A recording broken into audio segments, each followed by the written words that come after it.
കേട്ടിട്ടുണ്ടോ? എന്താ വാല്യൂ? മൂല്യം. മൂല്യം എന്ന് പറഞ്ഞാൽ എന്താ? നമ്മുടെ ഒരു പ്രാക്ടിക്കൽ സിറ്റുവേഷൻ, നിങ്ങളുടെ ഇപ്പൊ ജീവിതത്തിൽ മൂല്യം എന്ന് പറഞ്ഞാൽ എന്താ? ഗുണങ്ങൾ, അല്ലെങ്കിൽ നിങ്ങൾ എന്തെങ്കിലും മൂല്യങ്ങൾ, അല്ലെങ്കിൽ നിങ്ങൾ എന്തെങ്കിലും ഏതെങ്കിലും ഒരു ലൈഫ് എക്സ്പീരിയൻസ് നിങ്ങൾക്ക് ഉണ്ടായിട്ടുണ്ടോ ജീവിതത്തിൽ? എപ്പോഴെങ്കിലും റിഗ്രറ്റ് ചെയ്തിട്ടുണ്ടോ നിങ്ങൾ? ദൈവമേ, ഞാൻ ഈ കാര്യം ചെയ്തിരുന്നെങ്കിൽ അങ്ങനെ വരില്ലായിരുന്നു, അങ്ങനെ എപ്പോഴും തോന്നിയിട്ടുണ്ടോ? അങ്ങനെ ചെയ്യായിരുന്നു, പക്ഷെ ഞാൻ ആ ചെയ്തത് തെറ്റായി പോയി, അങ്ങനെയൊക്കെ തോന്നിയിട്ടുണ്ടോ നിങ്ങൾക്ക്? അപ്പം അതിന്റെ അർത്ഥം എന്താ? നമ്മുടെ എല്ലാവരുടെയും ജീവിതത്തില് ഓരോരോ സാഹചര്യങ്ങൾ വരും അല്ലെ? അപ്പം നമ്മൾ പഠിക്കുന്നത് എന്തിനു വേണ്ടിയിട്ടാ? മാർക്ക് വാങ്ങാൻ വേണ്ടിയിട്ടാണ് പഠിക്കണേ? ജോലി കിട്ടാൻ വേണ്ടിയിട്ട് മാത്രമേ പഠിക്കണേ? കുറച്ചൊക്കെ നമ്മുടെ ജീവിതത്തില് എന്തെങ്കിലും വാല്യൂസ് എന്ന് പറഞ്ഞൊരു സാധനം, values is something that is very important അല്ലെ?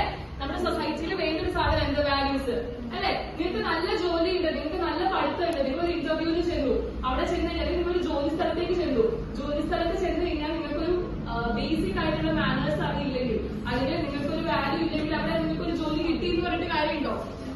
അതിനൊരു അർത്ഥമില്ല അല്ലെ? നമ്മൾ പഠിക്കുന്നതൊക്കെ എന്തിനാ? നിങ്ങളുടെ ഓരോ ചാപ്റ്റർ, നിങ്ങൾ ഹിന്ദി ആയിക്കോട്ടെ, ഇംഗ്ലീഷ് ആയിക്കോട്ടെ, സയൻസ് ആയിക്കോട്ടെ, ഏത് സബ്ജക്ട് പഠിക്കപ്പെടും, ഏത് സബ്ജക്ട് ഏത് ചാപ്റ്റർ പഠിക്കപ്പെടും, ആ ചാപ്റ്ററിന് നിങ്ങൾക്കൊരു വാല്യൂ കിട്ടും. തോന്നിയിട്ടുണ്ടോ? അല്ലാണ്ട് വെറുതെ എനിക്ക് മാർക്ക് കിട്ടാൻ വേണ്ടിയിട്ട്, ഇവിടെ എനിക്ക് 10 ഫുൾ A+ കിട്ടാൻ വേണ്ടിയിട്ട് മാത്രമാണോ നിങ്ങൾ പഠിക്കണേ? അങ്ങനെയാണോ പഠിക്കണം? അല്ലല്ലേ? നമുക്ക് എന്തെങ്കിലും അതിന് മനസ്സിലാവണം അല്ലെ? നമ്മുടെ ജീവിതത്തിലേക്ക് അത് എങ്ങനെയെങ്കിലും പ്രാവർത്തികമാക്കണം അല്ലെ? കിട്ടുന്ന കാര്യങ്ങൾ. അപ്പം ഞാനിത് എടുക്കാൻ പോണത് ഈ വാല്യൂസിനെ കുറിച്ച്. ഏതൊക്കെ വാല്യൂസ് അറിയാം നിങ്ങൾക്ക്? ചോദിക്കട്ടെ, ഏതൊക്കെ വാല്യൂസ് അറിയാം? കമ്പാഷൻ, അതൊരു വാല്യൂ. പിന്നെ ഏതൊക്കെ വാല്യൂസ് അറിയാം? Kindness, okay, very good. പിന്നെ റെസ്പെക്ട്, ഓക്കെ. അത് നിങ്ങൾക്കുണ്ടോ? എല്ലാവർക്കും ഉണ്ടോ? എല്ലാ ടീച്ചർമാരോടും റെസ്പെക്ട് ഉണ്ടോ? ശരിക്കും സത്യം പറയണം. എന്നിട്ടാണോ 2 ടീച്ചർമാരോട് പറഞ്ഞിട്ടുണ്ടാക്കിയത്? അപ്പൊ റെസ്പെക്ട് വേണം അല്ലെ? എന്നാലും നിങ്ങൾക്ക് ഉണ്ട് റെസ്പെക്ട്. ഞാൻ പറഞ്ഞിട്ട് നിങ്ങൾ അനുസരിച്ചല്ലോ. അപ്പൊ നമുക്കതൊക്കെ എവിടുന്ന കിട്ടിയത്? നിങ്ങൾക്ക് എവിടുന്ന കിട്ടിയത്? ഏതൊരു ടീച്ചർ പറഞ്ഞു എന്നാണോ? നാളെ മുതൽ നിങ്ങൾ റെസ്പെക്ട് ചെയ്യണമെന്നല്ലോ. നിങ്ങൾ ഓരോരുത്തരുടെ ജീവിതത്തിൽ നിന്ന് കണ്ടു പഠിച്ചതല്ലേ? വാല്യൂസ് നമുക്ക് ഒരിക്കലും ഒരാളിലേക്ക് ഫോഴ്സ് ചെയ്ത് ഉണ്ടാക്കാൻ പറ്റുന്നതല്ല. അത് നിങ്ങൾക്ക് തന്നെ തോന്നി ഉണ്ടാവേണ്ട ഒന്നാണ് വാല്യൂസ്. അല്ലെങ്കിൽ ഞാൻ നാളെ വന്നിട്ട് ഒരു മൊഡ്യൂൾ എടുക്കാം വാല്യൂസിനെ കുറിച്ച്, അല്ലെങ്കിൽ റെസ്പെക്ട് എന്താണെന്ന്. നിങ്ങൾക്ക് ഇഷ്ടപ്പെടുവോ? നിങ്ങളത് ശ്രദ്ധിക്കുവോ? ഇല്ല. കാരണം നിങ്ങൾ ഒരാളിൽ കണ്ടിട്ട് തോന്നാം, ദൈവമേ അയാൾ ചെയ്തത് ശരിയായല്ലോ അല്ലെ? അപ്പോഴല്ലേ നിങ്ങൾക്കത് പ്രാവർത്തികമാക്കാൻ തോന്നുള്ളൂ ജീവിതത്തില്.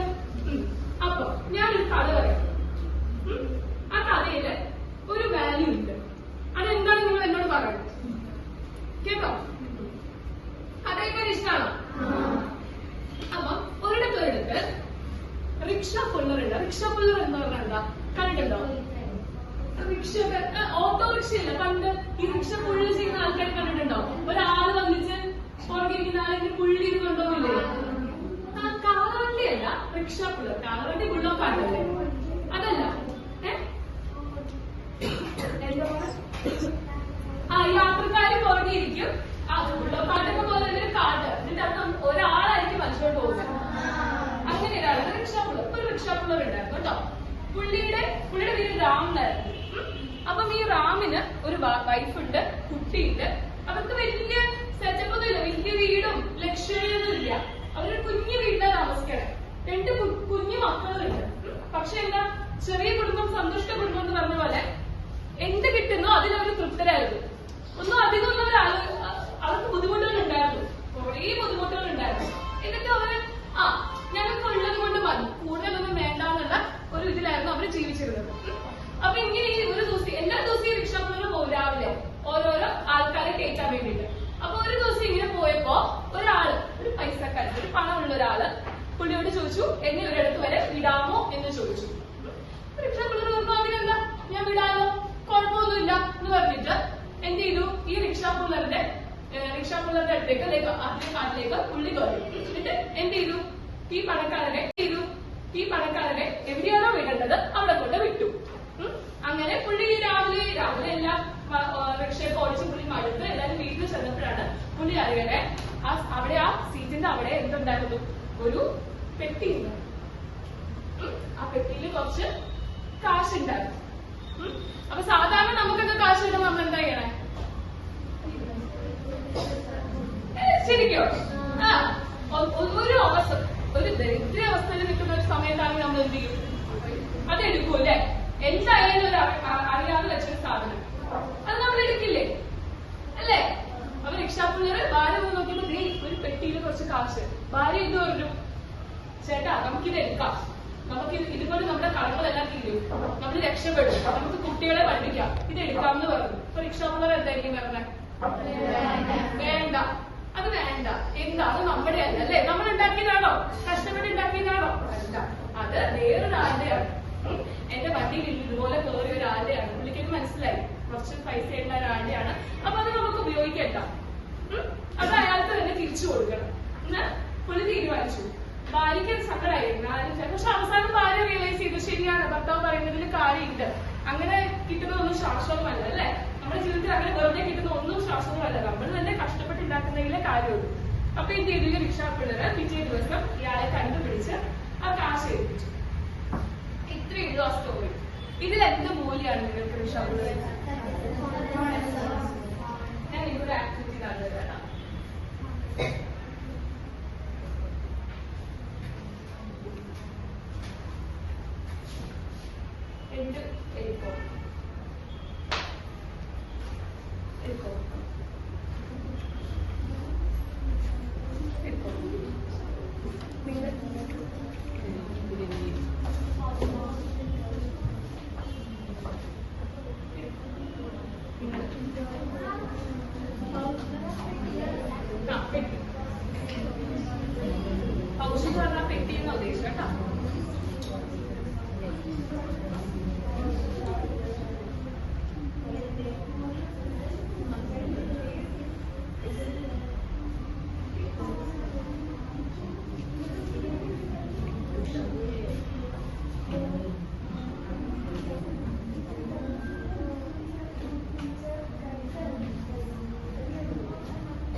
ചോദിക്കട്ടെ, എന്തായിരുന്നു ആ പൗച്ചില്?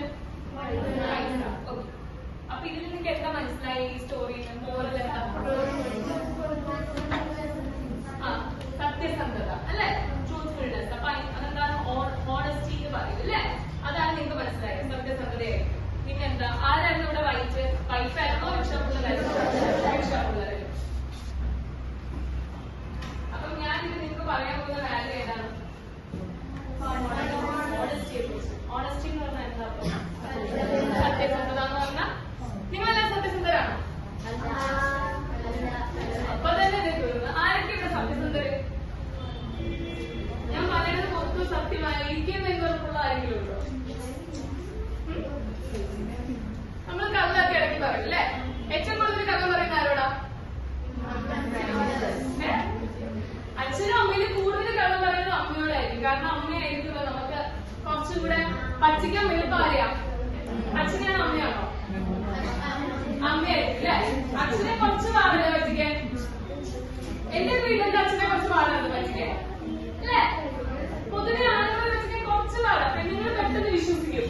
അവരുടെ കരച്ചിലൊക്കെ പാസ്സാക്കി ശരിയാവുകയും ചെയ്യും. അച്ഛൻ എങ്ങനെയായിരിക്കും? കുറച്ച് സ്ട്രിക്റ്റ് ആയതുകൊണ്ട് നമുക്ക് പേടിയായിരിക്കും. പിന്നെ അച്ഛൻ്റെ അടുത്ത് എങ്ങനെയായിരിക്കും? എന്നാൽ ഇപ്പത്തെ അച്ഛന്മാരാണെങ്കിൽ ആവുന്നില്ല. ഓരോ വീട്ടിലും ഓരോ പോലെ അല്ലെ? അപ്പൊ ഓണസ്റ്റിയെ കുറിച്ച് നമുക്ക് നോക്കിയാലോ?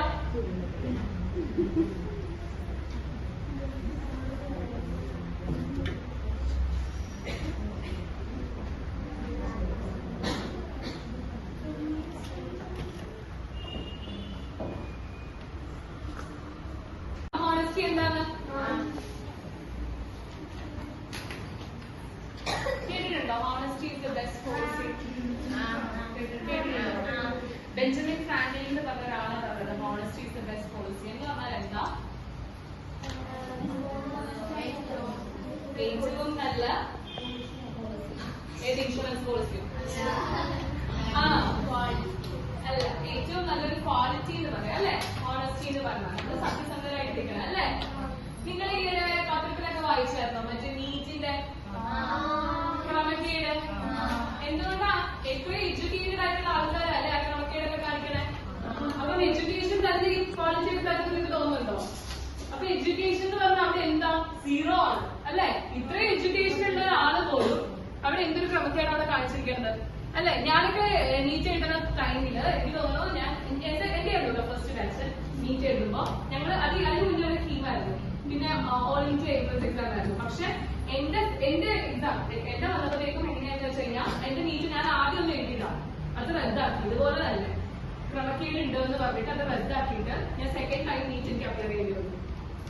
അതിൽ ഇതുപോലെ എന്തൊക്കെയോ പ്രശ്നം ഒന്ന് ഓർത്ത് നോക്കി. ഒരു കുട്ടി ഇപ്പൊ ഞാനൊക്കെ ഒരു വർഷമായി വേണ്ടിയിട്ട് കഷ്ടപ്പെട്ടത്, എവിടെയോ ആരോ ഒരു ക്രമക്കേട് കാണിച്ചു എന്ന് പറഞ്ഞിട്ട് ബാക്കിയുള്ളവർ അവിടെ സഫർ ചെയ്യുന്നത് അല്ലേ? നമ്മൾ എന്ത് കഷ്ടപ്പെട്ടു, ഒരു വർഷം അതിനു വേണ്ടി നമ്മൾ പ്രിപ്പയർ ചെയ്തതാണ്. നമ്മൾ എന്നിട്ട് പോയി എഴുതുന്ന ഒരു എക്സാം ആണ്. വേറെ ആരുടെയോ തെറ്റിന് വേണ്ടിയിട്ട് ബാക്കിയുള്ളവരും അവരെ അറിയാത്ത ആൾക്കാർ വരെ അവിടെ പെട്ടുപോകും അല്ലെ? ഇതൊരു വർഷം പോവില്ലേ? ഇപ്പൊ നമ്മൾ രണ്ടാമത്തെ എക്സാം ഒക്കെ പറയുമ്പോൾ നമുക്ക് ടെൻഷൻ കൂടുതലായിരിക്കും കുറച്ചും കൂടി. ആദ്യത്തെ നമ്മൾ എങ്ങനെയും കഷ്ടപ്പെട്ട് ചിലർക്ക് ഏറ്റവും നന്നായിട്ട് എഴുതിയ എക്സാം ആയിരിക്കും നീറ്റ് പാട്ട്. കാര്യമുണ്ടോ? അപ്പൊ നമുക്ക് അതിനെ മനസ്സിലാക്കാൻ ഇതൊക്കെ പഠിപ്പിക്കേണ്ട കാര്യമാണ്, നിങ്ങൾ അറിഞ്ഞിരിക്കേണ്ട കാര്യം അല്ലെ? അപ്പൊ നിങ്ങളൊരു തെറ്റ് ചെയ്യുമ്പോൾ അല്ലെങ്കിൽ നിങ്ങളൊരു കള്ളം പറയുമ്പോൾ നിങ്ങൾ മാത്രമായിരിക്കില്ല അവിടെ സഫർ ചെയ്യുന്നത്, ആ ഓപ്പോസിറ്റ് നിൽക്കുന്ന ആൾക്കാർക്കും അവിടെ ഒരു ബുദ്ധിമുട്ടുണ്ടായിരിക്കും. എന്നാൽ നിങ്ങളെ നമ്മൾ പറയും നമ്മൾ എന്ത് തെറ്റ് ചെയ്തോ നമ്മളത് അക്സെപ്റ്റ് ചെയ്യാൻ തയ്യാറായിരിക്കും. തെറ്റ് വരും, മനുഷ്യരാണ്, മനുഷ്യ സഹജമാണ്, എല്ലാവർക്കും തെറ്റ് പറ്റും, എനിക്ക് പറ്റും നിങ്ങൾക്ക് പറ്റും. പക്ഷെ നമ്മൾ ആ തെറ്റ് ചെയ്തു എന്ന് പറയാൻ നമുക്കൊരു കറേജ് വേണം. ഞാൻ ആ തെറ്റ് ചെയ്തത് എന്ന് പറയാൻ വേണ്ടിയിട്ട് നമുക്കൊരു കറേജ് വേണം. എന്ന് പറഞ്ഞാൽ അതൊരു വലിയ കാര്യമാണ്. ചിലപ്പോൾ നമ്മളൊക്കെ ഒരാളെ എനിക്ക് സഹായിക്കുന്നത് മനസ്സിലായോ? അതൊരു വിദ്യ എന്താ നമ്മൾ പറയുന്നത്? നമ്മളിപ്പോ കുറെ പഠിച്ചു, കുറെ ഡിഗ്രി കിട്ടി എന്നൊക്കെ പറഞ്ഞിട്ട് ഒരു കാര്യമില്ല. ഇതൊക്കെ ബേസിക് ആയിട്ട് ഒരു മനുഷ്യന് വേണ്ട ക്വാളിറ്റീസ് ആണ്. ഇനി നമുക്ക് എങ്ങനെയൊക്കെ ആയിരിക്കും ഓണസ്റ്റ് ആവാൻ പറ്റുന്നത്? എന്റെ നോക്കണ്ടായിരുന്നില്ല, നിങ്ങൾക്ക് എങ്ങനെ പറ്റും?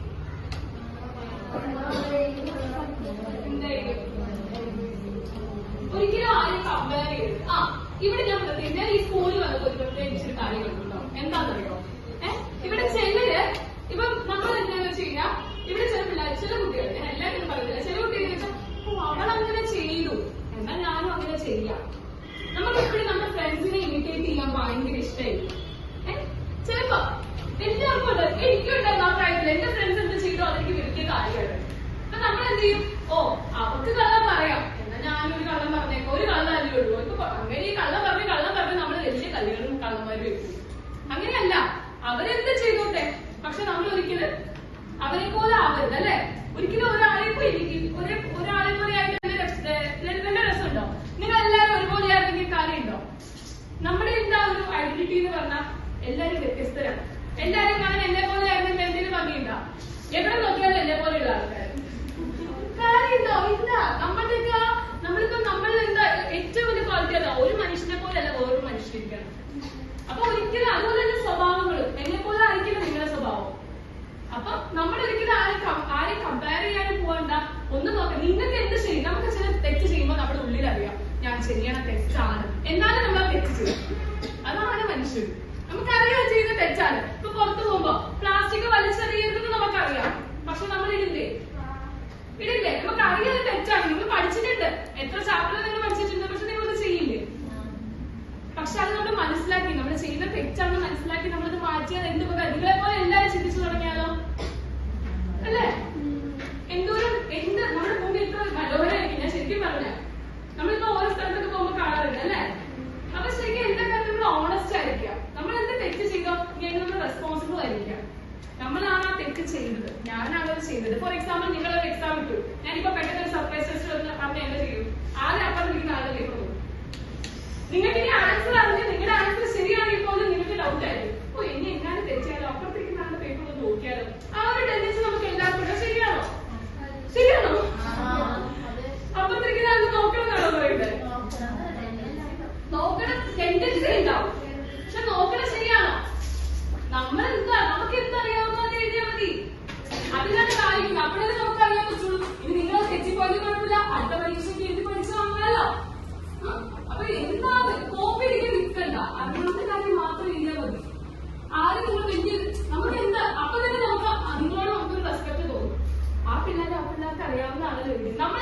ക്വസ്റ്റ്യൻ പേപ്പർ ഇടുന്നത്?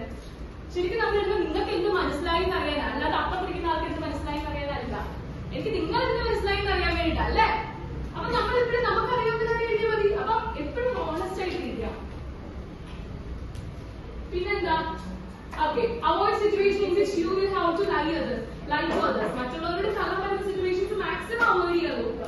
പിന്നെ എന്താ? Do things that make you feel pride. നിങ്ങൾക്ക് അങ്ങനെ ചെയ്യുമ്പോൾ തന്നെ നിങ്ങളുടെ ഉള്ളിന്റെ ഉള്ളിൽ നിങ്ങൾക്കൊരു പ്രൈഡ് ഫീലിംഗ് തോന്നും. ഓ, ഞാൻ എന്തോ ചെയ്തു എന്നൊരു ഫീലിംഗ് നിങ്ങൾക്ക് തോന്നും. പിന്നെ എന്താ? Accept the consequence and decide to face them. എന്ത് ചലഞ്ച് ആയിക്കോട്ടെ, ജീവിതത്തിൽ എന്ത് ചലഞ്ച് ആയിക്കോട്ടെ, അത് അക്സെപ്റ്റ് ചെയ്തിട്ട് അതിനെ ഫേസ് ചെയ്യാൻ പഠിക്കുക. അപ്പൊ let's be honest. What are you? You have a short quiz today in class and you didn't study. You are seated at the back row. നിങ്ങൾ എന്ത് ചെയ്യും? ഈ പോർഷനിൽ നിങ്ങൾ എന്തായിരിക്കും ചെയ്യുന്നത്? I will cheat to pass this quiz. I will not cheat because it's bad. നിങ്ങൾ എന്ത് ചെയ്യും? I will cheat. Honest ആവാനേ നമുക്ക്.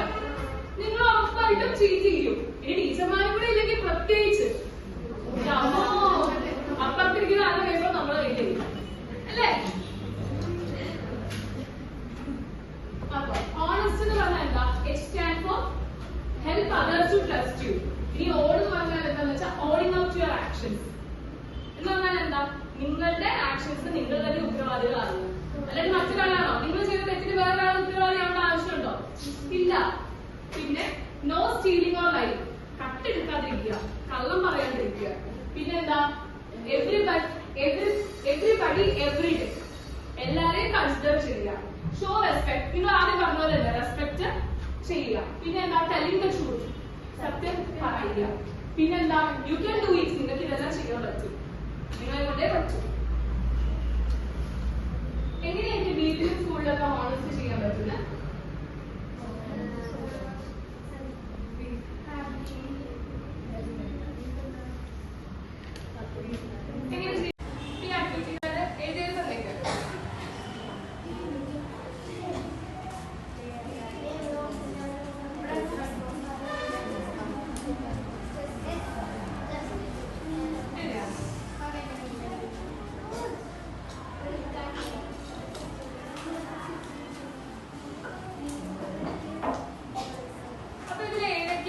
ഓണസ്റ്റ് എന്ന് പറഞ്ഞാൽ ജസ്റ്റിസ് എന്ന് പറഞ്ഞാൽ ഓണസ്റ്റ് ആണോ? ഓണസ്റ്റ് പറഞ്ഞാണോ? ഓണസ്റ്റിന്റെ ഡിസോണസ്റ്റ് ആണോ? ട്രൂ എന്ന് പറഞ്ഞാലോ? പിന്നെ ട്രസ്റ്റ് വർത്തി എന്ന് പറഞ്ഞാലോ? ചീറ്റിംഗോ?